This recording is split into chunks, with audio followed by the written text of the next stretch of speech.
30 రోజుల నోటు కష్టాలకు సంబంధించి చర్చా కార్యక్రమం కొనసాగించే ముందు ఒకసారి వైజాగ్ లో ప్రజలు ఏమనుకుంటున్నారు మరిన్ని వివరాలు అందించేందుకు మా ప్రతినిధి అశోక్ లైవ్ లో సిద్ధంగా ఉన్నారు. అశోక్, వైజాగ్ లో 30 రోజుల తర్వాత ఇంకా నోటు కష్టాలు కొనసాగుతున్నాయి. దీనికి సంబంధించి ప్రజల అభిప్రాయాలు ఏ విధంగా ఉన్నాయి?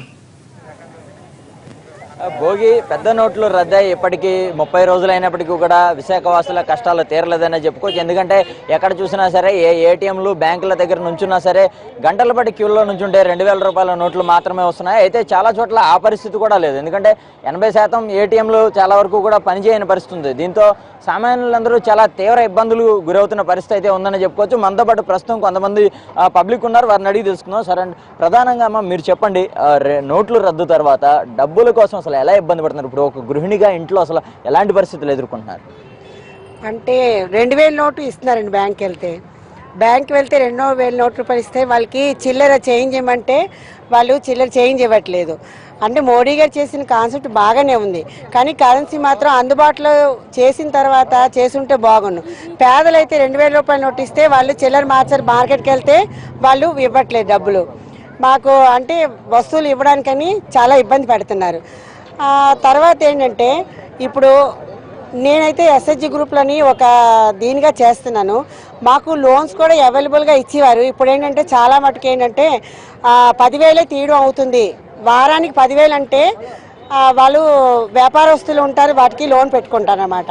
ఒక్కసారి 1,50,000 ఇచ్చిన వాళ్ళు వారం తీస్తే 2 నెలలకి ఇది లోన్ అయితే వాళ్ళు ఇవ్వడం జరుగుతుంది.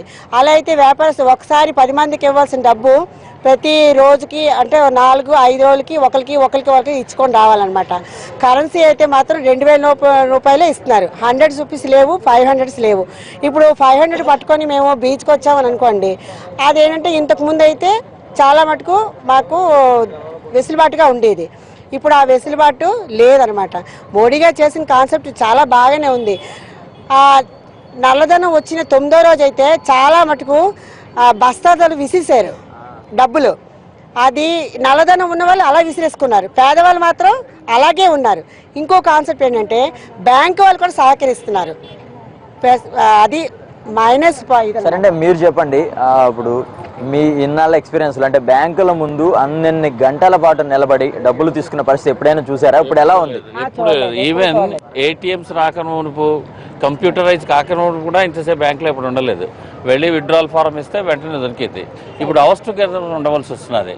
ఈ ఇబ్బంది ఎప్పుడు తీరుతుందో మనకు తెలీదు.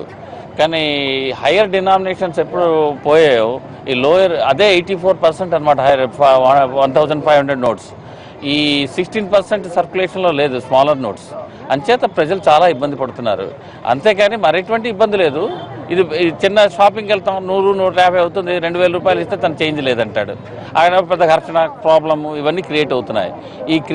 ఈ ప్రాబ్లమ్స్ అన్ని సాల్వ్ చేయడానికి immediately government smaller notes currency release చేయాలి. మీరు చెప్పండి, అంటే పొద్దుస్తమానం పనిచేసి వచ్చి బ్యాంకుల దగ్గర నుంచి వాళ్ళంటే అసలు ఎలా ఇబ్బందిగా ఉంది? చాలా ఇబ్బందిగా ఉందండి. బ్యాంకుల కాడ క్యూల్లో గంటలు నిలబడాల్సి వస్తుంది. మరీ పింఛన్దారులు అయితే మరీ ఘోరం. మొన్న 1వ తేదీ ఇస్తే 5వ తేదీకి కూడా వాళ్ళకి పింఛన్ దొరకలేదు. మరీ అంతకుముందు ప్రతి నెల 1వ తేదీ కార్యదర్శి వచ్చి ఇంటికి వచ్చి పింఛన్లు ఇచ్చేవాడు. కొంతమంది ముతక వాళ్ళకి ఇంటికి వచ్చి ఏలు ముద్ర వేయించుకొని ఇచ్చేవాడు. అట్టాడిది ఇప్పుడు అలాంటి పరిస్థితి లేదు. సరే, అంటే మీరు చెప్పండి, సీనియర్ సిటిజన్స్గా అసలు బ్యాంకుల దగ్గర నుంచి అలాంటి ఏటీఎంల దగ్గర కానీ ఎలా ఇబ్బంది పడుతున్నారు? ఓవరాల్గా అంటే ఫ్యామిలీ నెట్టుకు రావాలంటే అసలు ఎలాంటి పరిస్థితులు ఇబ్బందిగా ఉన్నాయి? మేము యాక్చువల్లీ బెంగళూరు నుండి వస్తున్నామండి. మేము మార్నింగ్ 6 o'clock వెళ్ళి క్యూలో నుంచి ఉంటే అరౌండ్ 2:30-3 o'clock ఈవినింగ్ మధ్యాహ్నం ఇంటికి వచ్చి వాళ్ళం. ఈ మధ్యలో ఏమైనా బ్యాంక్ క్లోజ్ 3:30 దాకా బ్యాంక్ క్లోజ్ అయిపోయింది అని అంటే ఎంతమందిని అంతా వాపస్ పంపించేసేవారు. So next day morning again they have to come back to bank at 6 o'clock, stand in the queue, and same problem they have to. This has been done from past 15-20 days. I'm facing Bangalore. So only one day I could able to collect the cash. I don't know how this will be solved. This problem is solved. I don't know how it is solved. సరే, అంటే మీరు చెప్పండి, ఓవరాల్గా అంటే పెద్ద నోట్ల రద్దు తర్వాత 2,000 రూపాయల నోట్లు మాత్రమే అందుబాటులోకి వచ్చినాయి. చిల్లర లేక మీరు ఎలా ఇబ్బందులు పడుతున్నారు? చాలా ఇబ్బందులు పడుతున్నాం. నరకం చూసేస్తున్నాం. జనాల లైన్లో, బ్యాంకుల దగ్గర లైన్లో నుంచోలేక చాలా ఇబ్బంది. మోడీ గారు చేసిన పని బాగానే ఉంది, కానీ ఇప్పుడు ఈ చిల్లర బాధలు ఎక్కువైపోయి చాలా ఇబ్బందులు పడుతున్నారు జనం. ఇది కంట్రోల్ బొమ్మని కంట్రోల్ చేసి జనాలను ఇబ్బంది పెట్టకుండా చూడండి ముందు. సార్ మీరు చెప్పండి సార్. సార్ మాది నెల్లూరు స్వగ్రామం. నెల్లూరు నుంచి వస్తున్న బిజినెస్ పర్పస్ మీద ఈ మోడీ గారు చేసిన పని మంచి పని, బ్లాక్ మనీ అరికట్టడము. కానీ దాన్ని కొంతవరకు ఏటీఎంలో అందరికీ అందుబాటులో 500 రూపాయలు 500 రూపీస్ 100 రూపీస్ ఎక్కువగా చాలామంది ఉంటే బాగుంటుంది. ఈరోజు నాకు 2000 ఏడవ పోయినా ఏ ఏటీఎంలో పోయినా 2000 రూపాయల కాగితం వస్తుంది. కానీ ఆ 2000 రూపాయలు జోబులో పెట్టుకొని నేను ఉదయం నుంచి ఏం తినలేదండి. 2000 రూపాయల కాగితం తీసుకో ఏ హోటల్కి పోయినా కానీ చేంజ్ లేదు అంటున్నారండి. ఎందుకండి మా డబ్బు మేము అకౌంట్లో వేసుకొని మేము ఏటీఎం డ్రా చేసుకొని మేము ఆ 2000 రూపాయలు పెట్టుకుని జేబులు సూపరాకారంగా చూసుకొని తిరగాల్సిందే. కానీ మా కడుపు నిండటం లేదండి. ఉదయం నుంచి వస్తున్నాం. ఏ బ్యాంకుకి పోయినా, ఏ హోటల్కి పోయినా, ఏ సినిమా హాల్కి పోయినా తీసుకోవటం లేదండి. అందువల్ల మేము చెప్పేది ఏంటంటే ఈ ఏటీఎంలో 100 రూపీస్ 500 రూపీస్ ఎక్కువగా రిలీజ్ చేసి ఏటీఎంలు ఎక్కువగా అందుబాటులో పెట్టాలండి. చాలా ఏటీఎంలు అందుబాటులో పెట్టామంటున్నారు కానీ ఏం పెట్టలేదండి. ఉన్న ఏటీఎంలు ఏడపోయినా అవుట్ ఆఫ్ సర్వీస్ అంటున్నారు. కానీ పెంచేది అవతల సంగతి, కానీ ఉన్న ఏటీఎంలన్నీ క్లోజ్ చేస్తున్నాయండి. అయితే ఈ పెద్ద నోట్ల రద్దు తర్వాత ప్రవేశపెట్టిన 2000 రూపాయల నోటుకి ఎక్కడ చిల్లర దొరకని పరిస్థితి ఉంది. దీంతో అటు ఎక్కడైనా సరే కూడా ఆ 2000 రూపాయల నోటు తీసుకెళ్లి కనీసం ఏదైనా కొనుక్కునే పరిస్థితి కూడా లేదు. దీంతో అటు ఇంటా బయట కూడా చాలా తీవ్ర ఇబ్బందులు పడుతున్న పరిస్థితి అయితే కనబడుతుందని ఇక్కడ విశాఖ వాసులు చెప్తున్న అభిప్రాయాలు అయితే మనకి తెలుసు. ఇది ఇక్కడ ఉన్న తాజా పరిస్థితి. Bhogi. Okay, thank you Ashok. Narayana గారు విన్నారు వైజాగ్ లో ప్రజల అభిప్రాయాలు.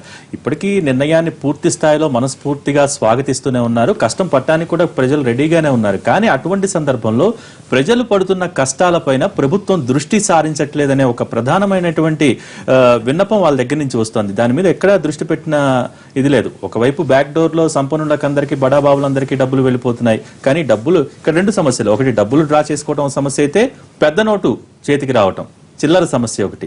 ఈ 2 సమస్యల మీద ప్రభుత్వం అసలు ఎక్కడా మాట్లాడిన పరిస్థితి కూడా లేదనేది వారి ఆరోపణ. ఇప్పుడు దాని రావడం లేదు. ఎందుకంటే సఫిషియెంట్గా టీవీలో వస్తూ ఉంది, ఎక్స్పోజ్ చేస్తున్నారు, ప్రజలు సమస్య చెప్తున్నారు. నేను 5-6 జిల్లాలకు పోయాను, అక్కడ నా ఎక్స్పీరియన్స్ ఉంది. అవన్నీ ఇప్పుడు చెప్పాల్సిన అవసరం, ఎందుకంటే నాకన్నా ఎక్కువ ఆడు చెప్తున్నారు కాబట్టి. ఇది మంది డెమోక్రటిక్ కంట్రీ. డెమోక్రటిక్ కంట్రీలో ఈవెన్ డిక్టేటర్ కంట్రీస్లో కూడా, ఈవెన్ హిట్లర్ కూడా ఈ పద్ధతిలో బిహేవ్ చేయలేదు. ఏంటంటే ఇప్పుడు ఇది ఆర్బీఐ నోట్, ఇది I promise to pay this అనేది పైన ఉంది. ఈ నోట్ని 8వ తారీఖు 8 గంటలకు ఆయన మాట్లాడుతూ ఇది చిత్తు కాగితం అని చెప్పేసి ఆయన పడేసాడు. అంటే 500 రూపాయల నోటు, 10,000 రూపాయల నోటు, ఇది చిత్తు కాగితం అని చెప్పాడు. ఒక ప్రైమ్ మినిస్టరు ఇంత వాల్యుబుల్ కరెన్సీని, కరెన్సీ ఒక పవిత్రమైనది, ఇది లైఫ్, ఇది అంత కరెన్సీని ఇది చిత్తు పేపర్ అని చెప్పిన తర్వాత ఆయన ప్రైమ్ మినిస్టర్గా ఎట్టో కొనసాగుతాడు. ఒకటి, ఈవెన్ డిక్టేటర్ కంట్రీస్లో కూడా ఎంతో ఇట్లాంటి పని చేయలేదు. అది ఒకటి ఫండమెంటల్గా రాంగ్. ఒకటి. రెండవది, బ్లాక్ మనీ మీద మొట్టమొదటి నుంచి కమ్యూనిస్ట్ పార్టీకి మేము ఎప్పటి నుంచో బ్లాక్ మనీ ఎట్లా ఆగాలో దానికి వేరియస్ మెథడ్స్ చెప్పాం. స్విస్ బ్యాంక్లో ఉండేది మొదలుకొని ఈ దేశంలో ఎగ్గొట్టినట్టు మహానుభావులు లిస్ట్ ఒకటి ఇచ్చి, చేతడానికి లిస్ట్ ఇచ్చి వీళ్ళందరి మీద అటాక్ చేస్తే బ్లాక్ మనీ బయటకు వస్తుందని చెప్పినాం. దాని జోలికి పోలేదు. సడన్గా బార్డర్ ఏరియాలో బ్లాక్ మనీ ఉంది, నక్సలైట్స్ బ్లాక్ మనీ ఉంది, దానికోసం మొత్తం నోట్లు మార్చేస్తామని చెప్పారు. అది కూడా మాకు అభ్యంతరం లేదు. కానీ వ్యవసాయ కూలి మొదలుకొని రిక్షా దాకా రేపు నా పిల్లలకి ఏం చేయాలో చూసుకొని ఆల్రెడీ పెట్టుకుంటాడు. గంజో పెట్టుకొని చూసుకుంటాడు. సడన్గా దాదాపుగా 120 కోట్ల జనాభా వాడుతున్న కరెన్సీని, 86% వాడుతున్న కరెన్సీని ఈ చిత్తుకాదని చెప్పిన తర్వాత ఆల్రెడీ కానీ పెట్టుకున్నారా? ఇమీడియట్గా అందుబాటులో ఉందా? లేదు. అంటే ముందు అందుబాటులో ఉంటే తెలిసిపోతుంది కదా, తెలిసిపోతే మళ్ళీ బ్లాక్ మనీ అయిపోతుంది కదా అని అంటున్నారు. ఇప్పుడు చంద్రబాబు నాయుడు నాయకత్వం ఒక కమిటీ వేశారు. ఇట్లాంటి కమిటీని ఒక 6 నెలల క్రితం వేసి ఉండి మన దేశం మొత్తం మీదుగా ఉన్న ఇన్ఫ్రాస్ట్రక్చర్ రెడీ చేసి ఉండి అన్ని పోస్ట్ ఆఫీసులకి ఆన్లైన్ పెట్టించుండి అన్ని సహకార సంస్థలకు కావాల్సిన ఏర్పాటు చేయించుంటే వాళ్ళకి కావాల్సిన ప్రొడక్షన్ పెట్టుకుంటే సరిపోయింది జాల. ఇప్పుడు మన దేశంలో ఈవెన్ ఇంకా 40% పైన కరెంట్ లేదు. ఇప్పుడు నువ్వు ఆన్లైన్ పెట్టినా కూడా నీకు కరెంట్ లేనప్పుడు అది పనిచేయదు. ట్రైబల్ ఏరియాస్ ఉన్నాయి, ఆడ పనిచేయదు. ఇది ఒకవైపు. ఇవన్నీ స్టడీ చేయడానికి కావాల్సిన ఏర్పాటు చేయకుండా సడన్గా సవాన్ని తీసుకుని ఎత్తున పెట్టి దీన్ని బాగు చేయమని చెప్పేసి అంటే ఎవరు బాగు చేస్తారు? అందువల్ల ఒకటి బై మిస్టేక్, ఫండమెంటల్ మిస్టేక్ ఏంటంటే ప్రైమ్ మినిస్టర్ అట్లాంటి చర్యలు తీసుకోవడం ఒకటి అన్వారెంటెడ్. రెండవది, బ్లాక్ మనీ ఏంటిది పొలిటికల్ కరప్షన్ కట్ చేయకుండా, కానీ బ్లాక్ మనీ వచ్చే ప్రసక్తే లేదు. ఓకే, నీ వల్ల కాదు. పొలిటికల్ కరప్షన్ ఎక్కడ వస్తుంది? Policy making decisions. Political decisions, international policies, national policies, corporate కంపెనీస్కి ఇచ్చేటువంటి రాయితీలు, అగ్రిమెంట్స్, వీటిలో political corruption thousands of crores వస్తూ ఉన్నాయి. అది బ్లాక్ మనీ అవుతుంది. ఒక ఎగ్జాంపుల్, మన ఓఎన్జీసీ వెల్ నుంచి రిలయన్స్ వెల్ 11,000 కోట్ల రూపాయల విలువైన గ్యాస్ను దొంగిలించారు. నేను చెప్పడం కాదు, గవర్నమెంట్ చెప్పింది. ఆ రిలయన్స్ వాళ్ళని ఏం చేయలేకుండా పోయారు. తర్వాత రిలయన్స్ ఇంకొకటి, ఇది ఎవరు తెలియకుండా చేశారు అనుకుంటున్నారా? మన ఊర్లో సామెత చెప్తారు, నేను రహస్యం ఊరు చెప్పలేదా, మా ఇంటికి వచ్చిన సాకుడు చెప్పానంటారు. అంటే ఈ ప్రతి ఇంటికి చెప్పుకుంటాడు. ఉర్జిత్ పటేల్ ఎవరండి? Urjit Patel is agent of Reliance company. And petroleum corporation పెట్టినప్పుడు మోడీ గారు ముఖ్యమంత్రి ఉన్నప్పుడు 21 ట్రిలియన్ క్యూబిక్ మీటర్ ఉందని చెప్పిన అబద్ధం చెప్పి దాని మొత్తం మీరు అన్నారు ముందు కమిటీ వేయాలి, ఒక ఉర్జిత్ పటేల్ లాంటి గవర్నర్, అతను బోనఫైడ్ శంకిస్తా ఉన్నాం, అతను ఎవరు చెప్పకుండా చేసి ఉంటాడా? 3 నెలల బదులు అకౌంట్ తీయండి, 4-5 లక్షల కోట్ల రూపాయలు చేరిపోయినాయి. అన్ని కావాల్సిన చెప్పేశారు, జనాన్ని దాడి చేస్తున్నారు. నేను చాలా ప్రతివర్తన చెప్పుకోవడం ప్రయత్నిస్తున్నాడు, అందువల్ల టాక్టికల్ మిస్టేక్స్ ఉంటున్నాయి. తను పొలిటికల్ కరెక్ట్ ఆపడానికి ట్రై చేస్తున్నామంటే ఇప్పటికి లలిత్ మోడీ విజయ్ మాల్యా 9,000 కోట్లు ఎగ్గొట్టిపోతే 1,300 కోట్ల రూపాయలు రద్దు చేస్తారండి, ఇవ్వాల్సినప్పుడు రైట్ ఆఫ్ చేస్తారండి. 7,000 కోట్ల రూపాయలు రద్దు చేశారు. అంటే అంతా అయిపోయిన తర్వాత కంటి తుడుపు చర్యలు అంటారు. కానీ కాదు, ఈ పొలిటికల్ కరప్షన్ ఆపకుండా బ్లాక్ మనీ ఆపే ప్రసక్తి లేదు. దాని జోలికి పోకుండా దాన్ని డైవర్ట్ చేసి శవం ఒక పక్క ఉంటే కాకులు ఒక పక్కన చూపించి మోసం చేయడానికి ప్రయత్నిస్తారు తప్పితే నిజంగా బ్లాక్ మీద దాడి కాదు, ఇది సంపన్న వర్గాల మీద దాడి కాదు, ఇది ప్రజలపైన దాడి చేశాడు. వెయిట్ చేయమంటున్నారు, ఇంకోటి వెయిట్ చేయమంటున్నారు. ఇప్పటికి 80 మంది చనిపోయారు. అంటే వీళ్ళు వస్తారు తిరిగి 50 రోజుల తర్వాత మీకు అంత బాగా వస్తాయంటున్నారు. ఈ సచివాలయం వస్తారా? ఇంకెంతమంది చచ్చిపోవాలి మీకు? ఇంక 2 నెలలు మీకేమో కడుపు చల్లగా ఉంది, కానీ ఉండేవాడు ఏం చేస్తున్నారు? బయట బాధపడతారు. 2 నెలలు ఆగండి మీకు స్వర్గం వస్తుంది, 3 నెలలు ఆగండి మీకు స్వర్గం వస్తుంటే వాల్యుబుల్ లైఫ్ వస్తుందా? ఎంత పెడితే వస్తుంది? మరి దాన్ని చూస్తారు. కాబట్టి బీయింగ్ ప్రైమ్ మినిస్టర్ ఒక్కరిని కూడా ముద్దాయి చేయకుండా ఇబ్బంది పడకుండా కాపాడాల్సిన బాధ్యత నీకుంది. ఇప్పుడు ఒక శత్రువుని చంపడానికి 100 అమాయకులను కూడా చంపేయాలని చెప్పేసి ఒక క్రూర మనస్తత్వం ఉన్నటువంటి మోడీ ఈ రోజు కూడా ట్వీట్ చేశారు. ట్వీట్ లో అదే పేర్కొన్నారు, ప్రజలు కష్టాలు పడుతున్నారు, అది నాకు తెలుసు, కష్టాలు వస్తాయని కూడా మేము ముందే ఊహించాం, ఈ విషయాలన్నీ మాకు తెలుసు, కానీ ఇంకొక నెల ఆగండి. కష్టాలు వస్తాయని కూడా తెలుసు చేసినట్టు criminal fellow. Is not prime minister, responsible prime minister, is a criminal fellow. అటువంటి టాలరేట్ చేస్తాం మనం? అన్ని కష్టాలు వస్తాయి అంటే జనం ఆడుకుంటారండి, ప్రాణాలు ఆడుకుంటారండి, చెలగట పడతారు ప్రాణాలు. ఏమంటారు? ఇప్పుడు ఒకటి ఆపరేషన్ చేస్తే నొప్పి ఉంటుంది, బ్లీడింగ్ ఉంటుంది, తర్వాత వస్తే ఇన్ఫెక్షన్ రావచ్చు, అయితే అది ఉంటుంది. కానీ ఇది ఇంటెన్షన్, మనం ఎటువంటి పరిస్థితుల్లో ఈ నిర్ణయం తీసుకోవచ్చు. ఇవాళ ఎవరు కూడా మీరు ఇంత మందితో మాట్లాడిచ్చారు, ఈ నెల రోజులుగా అనేక మీడియా వాళ్ళు కూడా ప్రజల దగ్గరికి వెళ్ళి మాట్లాడిస్తున్నారు. ఎవరు కూడా దీన్ని అపోజ్ చేయట్లేదు, మనం కూడా అపోజ్ చేయట్లేదు ఇక్కడ. అయితే ఈ అపోజ్ చేయట్లేదు అన్న 30 సెకండ్లోనే బట్ కానీ అనేటువంటిది వస్తా ఉంది. ఏంటది? ఏం చేయాలి మనం? అంటే మనం ఈ వ్యవస్థని ఇలాగే ఉంచుదామా, దీన్ని ఇలాగే కుల్లబెడదామా, లేదా ఎక్కడో ఒక దగ్గర ఒక బిగినింగ్ తీసుకొచ్చి ఒక సంస్కరణలు దిశగా ముందుకెళ్దామా? మొట్టమొదటిది మనం దానికి మనం ఉన్నామా లేదా? రెండోది నొప్పి భరించడానికి కూడా సిద్ధంగా ఉన్నారు, కానీ ప్రాణాలు పోయిన తర్వాత లేదు. అదే అంటున్నాం, మనం ముందరే చంపేస్తున్నాం. సైకలాజికల్ గా వీఆర్ యాక్చువల్ గా as a social responsible citizens గా మనందరం కూడా ఈ యొక్క మార్పు సందర్భంలో ఒక క్లిష్టమైనటువంటి పరిస్థితి, ఒక ట్రాన్సిషన్ స్టేజ్ లో ఉన్నాం. ఇటువంటి పరిస్థితుల్లో మనము మన పక్కన ఉన్నటువంటి సోదరీమణులకు ఇవ్వవలసింది ఒక ఆత్మ గౌరవం, ఒక ఆత్మ విశ్వాసం, వాళ్ళలో ఒక కాన్ఫిడెన్స్ ఇవ్వాలి. రెండు, మనం ఒక సహాయం చేయాలి. మనం ప్రభుత్వం అంటే ప్రభుత్వం part of the government. Who is government? Without people there is no government. Only మనము అంటేనే గవర్నమెంట్ వస్తుంది. మనం లేదు, మనం తలుచుకుంటే ఆ ప్రభుత్వాలు పడిపోతే మనకు కావాలంటే ప్రభుత్వాలు వస్తాయి.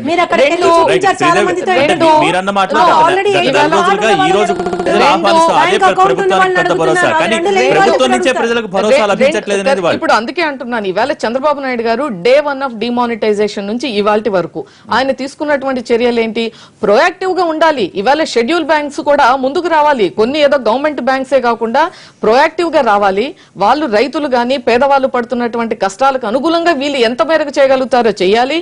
ఆ యొక్క రాజకీయ పార్టీలు కూడా ముందుగా వచ్చి కొన్ని నిర్ణయాలు ప్రకటించాలి. ఈవేళ ఆంధ్రప్రదేశ్ లో, ఈ భారతదేశంలో మిగతా రాజకీయ పార్టీల కన్నా ప్రభుత్వాలే పట్టించుకోవట్లేదు దానికి విపక్షాలు కాదు, ప్రభుత్వాలు. ఎవ్రీబడి ఈజ్ రెస్పాన్సిబుల్ అంటున్నాను. ఇక్కడ ఒట్టి ప్రభుత్వాలే కాదు, చంద్రబాబు నాయుడు గారు, మన చంద్రబాబు నాయుడు అనుకోండి ముఖ్యమంత్రి కాబట్టి, ఆయన నా రాజకీయ జీవితంలో ఇంత బాధాకరమైన సమస్యలు నేను ఎదుర్కోలేని చాలా బాధపడుతూ మాట్లాడి చంద్రబాబు నాయుడు గారే అవును అంత బాధ నేను చూశాడు. ఆ తర్వాత మళ్ళీ ఢిల్లీకి పోయాడు. నేను ఇక్కడ సమస్యలు లేవట్లా, 100% ప్రజలు చాలా ఇబ్బంది పడుతున్నారు, చాలా ఇబ్బంది పడుతున్నారు ప్రజలు.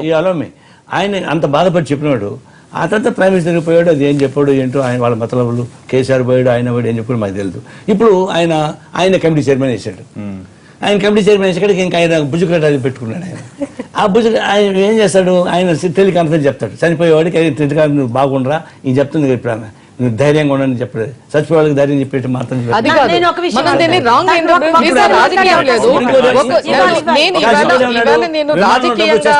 విమానంలో డబ్బులు వచ్చేస్తున్నాయి అని 60 లక్షల రూపాయలు బిల్ ఇచ్చారండి గవర్నమెంట్. మేము ఎయిర్లైన్స్ ద్వారా మాకు హైదరాబాద్ వరకే వచ్చింది కరెన్సీ, ఆంధ్రప్రదేశ్ కి ఇవ్వలేదు.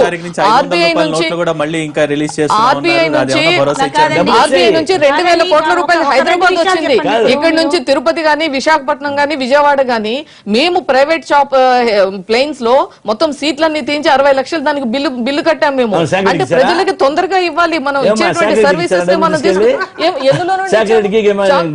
ప్రజల కోసం తీసుకున్నాం ఆ ఇనిషియేటివ్. మిగతా గవర్నమెంట్స్ తీసుకోలేదే. మేము సండేస్ ఎందుకు ఓపెన్ చేశాము, ఇవాళ ఎందుకు ఆన్లైన్ లో ఫేర్ ప్రైస్ షాప్స్ ఉన్నాయి. మీరు ఒక నెల రోజులు వాళ్ళు ఇచ్చేటువంటి వీటిని మేము నెల రోజుల తర్వాత ఇస్తామని చెప్పాము. బ్యాంకింగ్ కరెస్పాండెన్స్ పెట్టాము. ఇనిషియేటివ్ తీసుకోవాలండి. మీరు ఇందాక నుంచి టీవీలో చూపించిన, గతంలో ఏ టీవీ ఛానల్ వాళ్ళు చూపించినా ఆల్రెడీ బ్యాంక్ అకౌంట్లు ఉన్న వాళ్ళు, ఏటీఎం కార్డులు ఉన్న వాళ్ళు లైన్ లో కష్టాల గురించి మీరు మాట్లాడుతున్నారు. బ్యాంక్ అకౌంటే లేని వాళ్ళ పరిస్థితి ఏంటి, ఏటీఎం కార్డు ఏంటో తెలియని వాళ్ళ సంగతి ఏంటి? మొత్తం దేశంలో మీరు 222 లక్షల small and medium and micro enterprises ఉన్నాయి.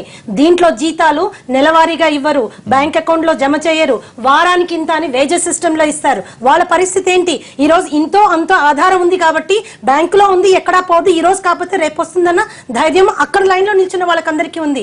నేను ఈ రోజు పొద్దునెళ్ళి కూలి చేస్తే గానీ సాయంత్రం నాకు డబ్బులు రావు, ఆ డబ్బులు తీసుకెళ్తే కానీ నా భార్య బిడ్డకు నేను బువ్వ పెట్టలేను అనే పరిస్థితి గురించి ఎవరు అడ్రస్ చేయడం లేదు. ఈ రోజు మనం అందరం కూడా ఒక నిమిషం ఆగాలి మీరు. రెండో విషయం క్యాష్ లెస్ ట్రాన్సాక్షన్ గురించి చాలా గొప్పగా, చాలా పెద్దగా మాట్లాడుతున్నారు, రాయితీలు అంటున్నారు, ఇవన్నీ అంటున్నారు. కానీ వాస్తవాలు టీవీ చూసే వాళ్ళందరూ కూడా తెలుసుకోవాలి, మనం కూడా తెలుసుకోవాలి. వాస్తవాలు ఏంటంటే ఈ రోజు గణాంకాలు, ప్రభుత్వం ఇచ్చిన గణాంకాల ప్రకారమే banking percolation only 46%, internet availability only 22%. ఇంకా ఇండియాలో 19% మందికి దెర్ ఇస్ నో ఎలక్ట్రిసిటీ. ఇవన్నిటిని అడ్రస్ చేయకుండా, ఇన్ఫ్రాస్ట్రక్చరల్ డెవలప్మెంట్స్ ని దేన్ని టేక్ కేర్ చేయకుండా ఇంత పెద్ద డెసిషన్ తీసుకుని ఇబ్బందులు వచ్చినప్పుడు భరించండి అంటే భరించే శక్తి అందరికీ ఉండదండి. చిన్న మొక్కకి రోజు నీళ్లు పోయాల్సి వస్తుంది, ఇంకొంచెం పెద్దకి 2-3 రోజులకు ఒక రోజు నీళ్లు పోయాల్సి వస్తుంది. పెద్ద మానుకి నెలకొకసారి పోసినా బతుకుతుంది. 50 రోజులు ఉండమ్మా చిన్న మొక్క, నువ్వు చచ్చిపోతే నేను అమృతం పోస్తానంటే అది వీలు పడని పరిస్థితి. You cannot only talk about people who have bank accounts, people who have ATM cards. నేను ఇంకో విషయం చెప్తాను మీకు. 14 మిలియన్ మర్చెంట్స్ ఉన్నారు ఇండియాలో. 14 మిలియన్ మర్చెంట్స్ ఉన్నారు. ఓన్లీ 1.4 మిలియన్ మర్చెంట్స్ దగ్గరే పాయింట్ ఆఫ్ సేల్ మెషిన్స్ ఉన్నాయి. ఆ కొత్త మెషిన్స్ ఎప్పుడు క్రియేట్ చేస్తారు, ఎప్పుడు సేల్ చేస్తారు, ఎప్పుడు వస్తుంది? ఇంకోటి, అన్ని అసలు కొత్త నోట్స్ ప్రింట్ చేయడానికి ఎన్ని రోజులు పడుతుంది? అందరు ఆర్థికవేత్తలు ఈ రోజు చెప్తున్నారు కనీసం 5-6 నెలలు పడుతుందని టైం. 5-6 నెలలు పట్టిన తర్వాత 19 రిజర్వ్ బ్యాంక్స్ కి అవి ట్రాన్స్ఫర్ అవ్వాలి. అక్కడి నుంచి 4000 క్యాష్ చెక్స్ కి వెళ్ళాలి. అక్కడి నుంచి 2 లక్షల పైచీలకు ఏటీఎంలకు రావాలి. అంటే వెరసి ఎన్ని రోజులు పడుతుంది? ఈ 50 రోజుల డెడ్ లైన్ ఏ మాత్రము వాస్తవికంగా అనిపించడం లేదు. ఏమాత్రం వాస్తవిక. చచ్చిపోయేవాడు ఆపరేషన్ ఎంత ఇన్నోవేటబుల్ అయినా, ఎంత ఎక్స్పర్ట్ డాక్టర్స్ చేసినా, ఎంత లేటెస్ట్ టెక్నాలజీ యూజ్ చేసినా పేషెంట్ చచ్చిపోతే అది పనికిరాని ఆపరేషన్ కింద లెక్క. రైట్. పాపారావు గారు, ఇక్కడ క్యాష్లెస్ ట్రాన్సాక్షన్స్, నగదు రహిత లావాదేవీల గురించి మాట్లాడుతున్నారు. ఈ రోజు జైట్లీ కూడా దాని గురించే ప్రస్తావించారు. కానీ ఎక్కడ క్షేత్రస్థాయిలో ఉన్న సమస్యలు, బ్యాంకింగ్ బ్యాక్ డోర్ లో అవుతున్న వ్యవహారాలకు సంబంధించి కానీ ఎక్కడ మాట్లాడిన సందర్భం లేదు. ఇటువంటి సందర్భంలో ఆర్బీఐ ఈ రోజు ఉదయం 500 రూపాయల నోట్లు పెద్ద సంఖ్యలో వచ్చే అవకాశం లేదు ఇప్పట్లో అని ఒక స్టేట్మెంట్ ఇచ్చారు. తర్వాత చిల్లర కూడా మేము అందించలేమంటూ చెప్పారు. కానీ ఈవినింగ్ వచ్చేసరికి కమిటీ మాట్లాడిన తర్వాత ఓకే 15th నుంచి 500 నోట్స్ వస్తాయని చెప్తారు. ఆర్బీఐకే అక్కడున్న పెద్దలకే ఒక క్లారిటీ గానీ దానికి సంబంధించి నమ్మకం గానీ లేకుండా ఉంది. ఏంటి పరిస్థితిని ఏ విధంగా చూడొచ్చు? అంటే ఒకటండి, క్యాష్లెస్ ఎకానమీ అని చెప్తున్నారు కదా. క్యాష్లెస్ ఎకానమీ ఒకటి. దీనికి ముందు ఈ క్యాష్లెస్ ఎకానమీ గురించి ఇందాక ఎవరు ప్రపోజ్ చేశారో చెప్పారు, కెన్నెత్ రోగాఫ్.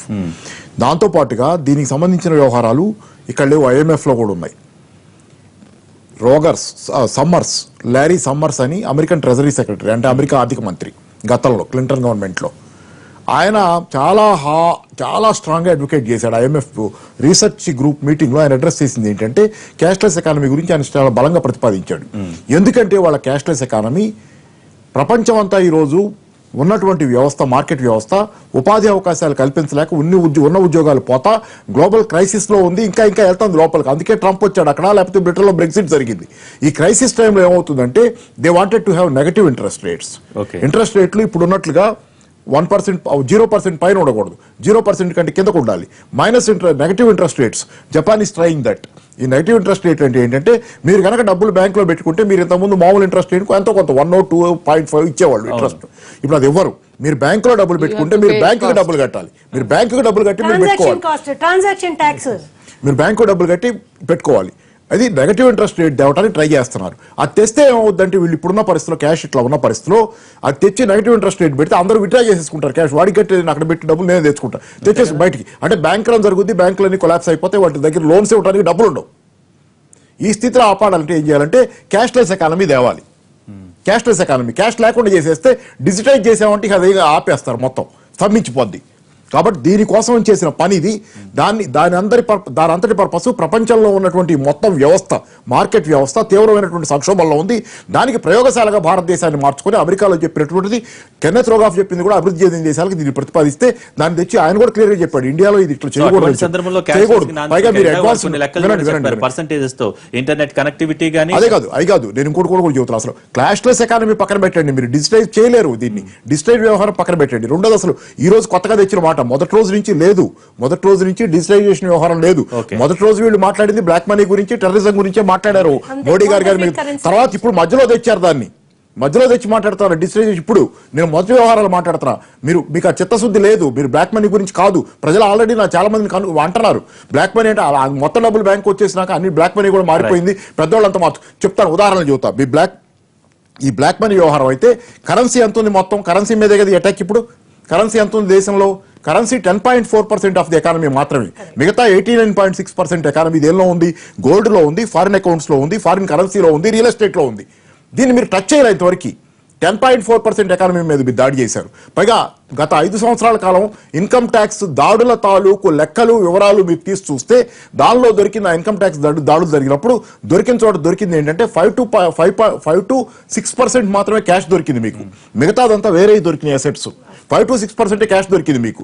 అంటే క్యాష్ రూపంలో ఎవరు పెట్టుకోవట్లేదు. నల్ల కుబేరులకు అవకాశం ఇచ్చినట్టు క్యాష్ రూపంలో ఎవరు పెట్టుకోవట్లేదు. స్పష్టంగా ఈ దశలో నల్ల కుబేరులకు ఒక అవకాశం ఇచ్చినట్టు అని చెప్తారు. అవకాశం 5-2% క్యాష్ లో లేరు, అసలు వేరే చోట ఉంది. 10.4% అసలు క్యాష్ ఎకానమీలో.